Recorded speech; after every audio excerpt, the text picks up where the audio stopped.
Hey, what's up, YouTube? Welcome to the J-Dub Show. I'm your host, J-Dub. Before I get started with this review for the episode of TNA for the episode of ECW that aired on Tuesday, and episode of TNA Impact, it just went off air like 20 minutes ago. Just like to say thank you so much to all my 437 subscribers. Even more thanks to the people that keep the channel rolling by rating the videos, commenting, favoriting, and sharing them with your YouTube friends.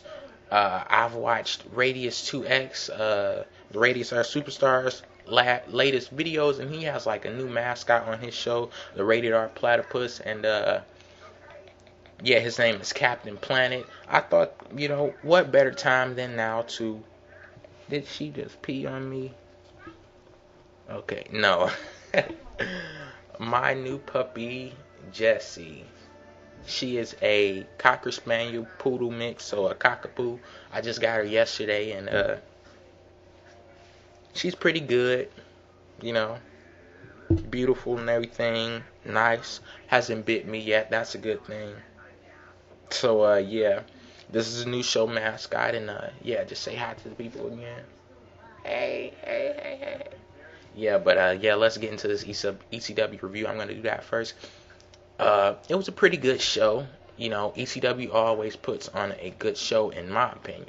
First match of the night, Primo, or as John Morrison calls him, the First Butt versus The Miz. Primo ends up beating The Miz with his brother's finisher, the Backstabber. And yeah, this is all leading up to a match on tomorrow's episode of SmackDown, Friday Night SmackDown, for Primo and Carlito's WWE Tag Team Championships. They're going to be defending them against The Miz and John Morrison. And yeah, the match was pretty good, and also the commentary was good because you had John Morrison and Carlito as guest commentators. They kept taking jabs at each other. John Morrison was also taking jabs at the Bella Twins, saying he could look past their big chins and look to their hot bodies. And yeah, it was pretty funny. And yeah, so second match of the night, Tyson Kidd versus DJ Gabriel. They were accompanied by DJ Gabriel accompanied by Alicia Fox, Tyson Kidd accompanied by Natalia.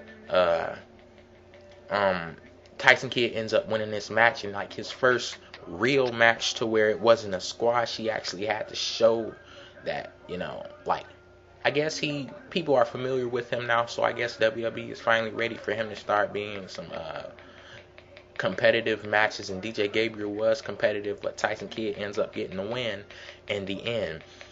If you don't watch ECW, I'm going to give you one of many reasons to watch ECW. Just watch for the commentary, because really the commentary on ECW is classic. Like, during this Tyson Kidd DJ Gabriel match, we get an X-Men reference. Last week, Natalia versus Alicia Fox. Matt Striker described that as ECW's version of Jean Grey versus Storm. Like, that was totally out of left field, out of nowhere. Yeah, then he goes on to describe Alicia Fox as an Indian summer in the middle of winter and a hard candy with a surprise center. That's a lyric straight out of a Katy Perry song. And yeah, that was pretty weird to hear. But yeah, anyway, like I said, Tyson Kidd wins the match. It was a very good match. Next, they show a promo for the return of Evan Bourne. He will be returning to ECW next week. Evan Bourne is one of my favorite superstars in WWE today. Like, him and John Morrison were my top favorites on ECW. And like I said in one of my last videos, the first episode that I planned on watching ECW, like getting to it regularly, was the episode where Evan Bourne injured himself. So that was like the last episode I watched until Christian came back. I was planning on watching it again when Evan Bourne came back, but luckily Christian came and saved the day. And actually, I see that ECW is a pretty good show.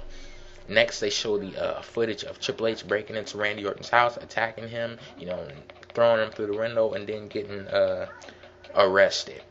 Third match of the night, and it was the final match, but it was a pretty good match. I think it was almost like 20 minutes long. It was a Money in the Bank qualifying battle royal. The winner of this battle royal will go on to take the 7th spot in the Money in the Bank ladder match at WrestleMania. The winner of this match was Christian.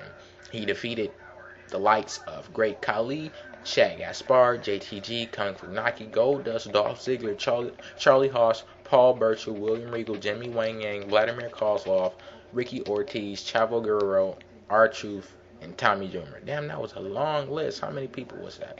But yeah, anyway, a noteworthy part of the match, when the great Khali got threw out of the ring by like everybody seemed up to throw him out. The crowd actually booed, so they were sad to see Khali get eliminated out of the match. I guess he's like a big fan favorite now or whatever. But yeah, this was one night where the ECW crowd was not dead. Usually the crowd is always dead during the matches, and they get hyped when they see somebody like Christian, but the crowd wasn't dead tonight. And yeah, so with Christian qualifying for the Money in the Bank, he joins CM Punk, Kane, Mark Henry, MVP, Shelton Benjamin, and Kofi Kingston. Minus Mark Henry, the match is looking pretty good to me right now. Yeah, it's looking pretty good. I would have wished that John Morrison was in there, but I could settle for people like MVP, Shelton Benjamin, Kofi Kingston, and Christian. So yeah, that's why in that ECW review, I'm going to go into the TNA Impact review right now. But like I said, ECW, very good show. They deliver it in the main event, like they always do. And yeah, let me check the time. Okay, TNA Impact. I could barely watch this episode, mostly because it was Bourne, but I also had to give her a little bit of attention. But yeah, I can go over the matches and the results as far as I know. First match tonight, Sheik Abdul Bashir versus Rhino. He beats Rhino. Second match tonight, Matt Morgan wins for his team in an elimination tag match. He was seen with Beer Money, and they faced Abyss and Team 3D, Bubba Ray and Divine.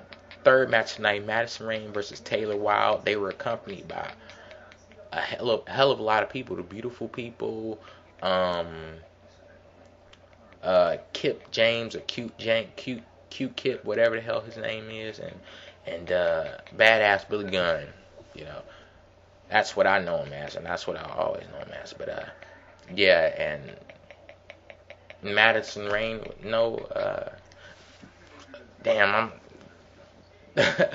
after I go over these matches, I'm gonna have to say something too, because yeah, that's why I'm a little bit frazzled. Let me put her down. Hold on. But yeah, Madison Rayne was accompanied to the ring by the Beautiful People, Badass Billy Gunn. Taylor Wilde was accompanied by the Governor and Roxy. Why are they still going on with this Governor character? First of all, election ended months ago. We have a new president. We have a new vice president, and it is not Sarah Palin. Like, she's basically irrelevant now. So what's the point of continuing to go on with this? But yeah, fourth match of the night, 8-man tag, LAX and Lethal Consequences versus the main event Mafia members, Booker T and Scott Steiner, and they were teamed up against the Motor City Machine Guns, the X Division champion Alex Shelley and Chris Sabin.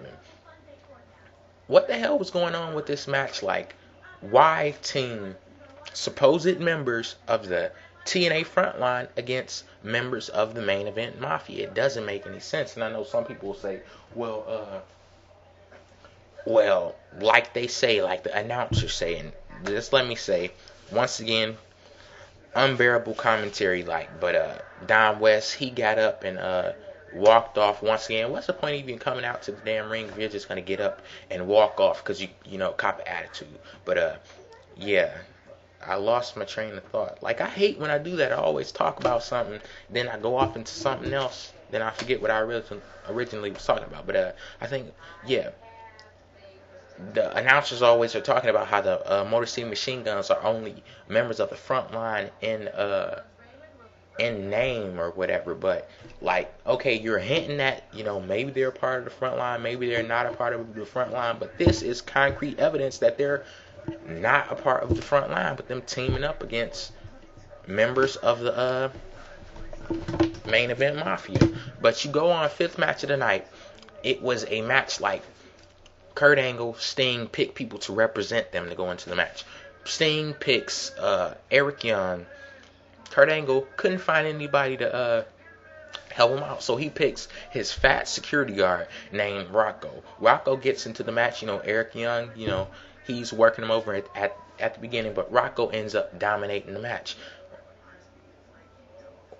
What state is TNA in when you have your referees and security guards getting into the ring and showing up your talent, showing up your wrestlers? That doesn't speak too highly of your company. But yeah, TNA, I'm done with TNA from now on, because I'm tired of doing these reviews. Like, I'm not excited whatsoever to get in front of this camera and talk about stuff that I don't really like. Like, I used to watch TNA like a lot of people watch NASCAR. It's like so horrible you can't turn away. Like, you watch NASCAR anticipating a car wreck.